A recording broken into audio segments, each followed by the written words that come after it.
Hi, it's Kamon Reynolds. So let's do some queen rearing with the 5-frame nuke again. So it's been a little bit since we messed around with raising some queens, and we've got a strong 5-frame nucleus colony that I set up a few days ago, and we're going to see how well our grafts took, because I grafted into this colony 18 hours ago. But real quick, you see all these colonies we got strapped back in here. We just moved about a dozen colonies over to our yard. Somebody that we knew just couldn't take care of them, and asked if we wanted them, and well, you know me, I couldn't say no. So we actually have some 8-frame equipment, because it's mostly 8-frame equipment, and we have mediums. So until last night, I didn't have anything, period, anywhere, except one box of mediums, and everything else was 10-frame deep. So now we have a little bit of diversity here. So we'll probably be able to show you some of that once they settle down. But this morning when we dropped them, yeah, let's give them some time. Let's get into here and see how well our queen cells took. Oh, and by the way, so our queen that we've been mainly breeding from, I thought she was going to go out, and she hasn't yet. She was raised in the summer of 2016, white dot on her back. And she raised up a daughter. I marked her green. She actually made one earlier this year. They tried to supersede her, and I took that one out and made a split with her. It's a great colony now. It's almost doubles. And then I took her and split her off, hoping to keep them small, that I could keep grafting from her a little bit longer. Well, she raised another daughter. I thought, well, that's 2 in 1 year. She's got to be gone at this point. So I marked the daughter. While I was going through there again this week, and lo and behold, I see this queen. And sure enough, it's her, 2016. Real cool.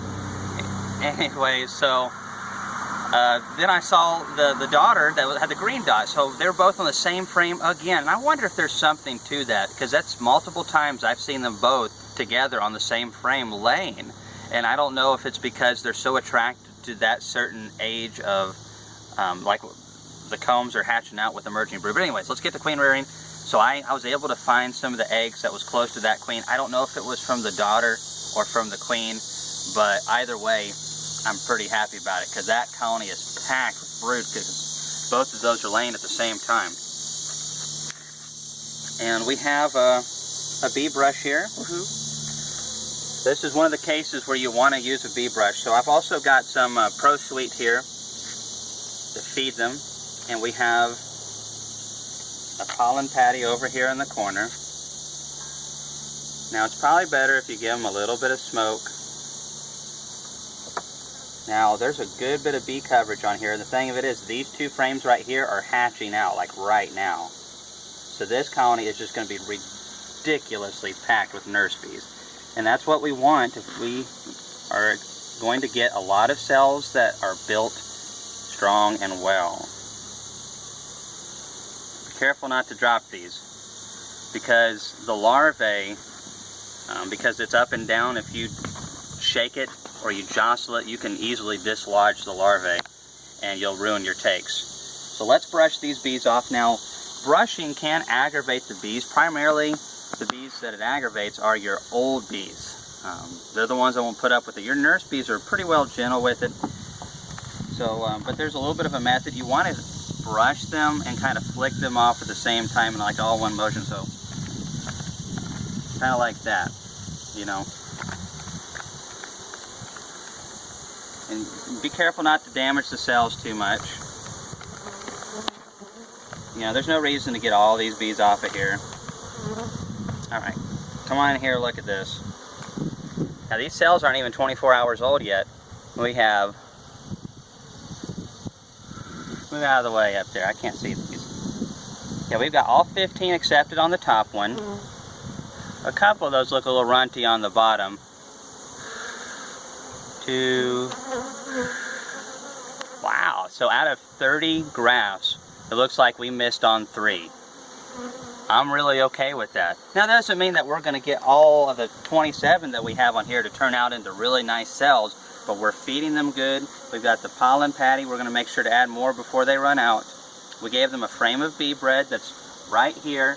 More nurse bees hatching out. I shook a ton of nurse bees in here. And all of the older bees should have flown back to the hive. That's why there's not a ton of foraging activity. And then we've got this Pro Suite right here. So we're giving them some nutrition, but they got some real stuff in the combs. They got some other stuff so they feel like they have plenty to spare. And they've got no queen available whatsoever.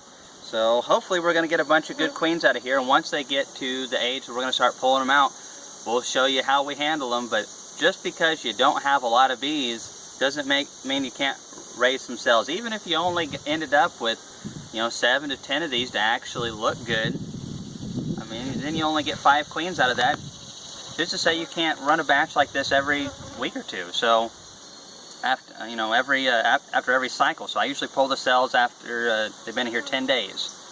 So about every 2 weeks you could run a cycle, and if you get 5 queens a cycle, that's 10 queens a month. And you know where they're coming from.